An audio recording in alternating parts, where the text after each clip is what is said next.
Lengo la mradi ni kuboresha huduma ya maji safi na salama kwa wananchi. Kwa mujibu wa mkataba, gharama za mradi huu ni shilingi milioni 468,467,886 pamoja na kodi la ongezeko la thamani yani VAT.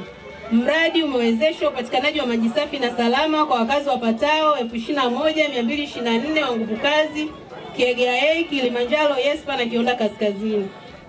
Lakini leo hii Daktari Samia Suluhu Hassan ameona kilio cha wananchi hawa.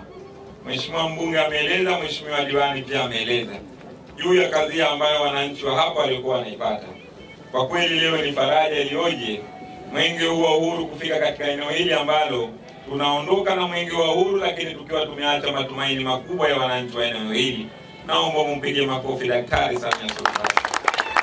Fedha nyingi serikali imekuwa ikitumia kwa ajili ya kuwasaidia wananchi.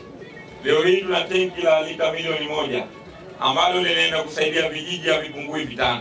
Kwa kweli hili ni jambo kubwa sana ndugu wananchi, na niwaombe sana wananchi wa eneo hili muendelee kuitunza miundombinu hii ya maji ambayo mnapatiwa na serikali hii ya Jamhuri ya Muungano wa Tanzania inayoongozwa na mama mzalendo, mchapakazi na mpenda maendeleo ya taifa hili. Mwenge wa Uhuru oye!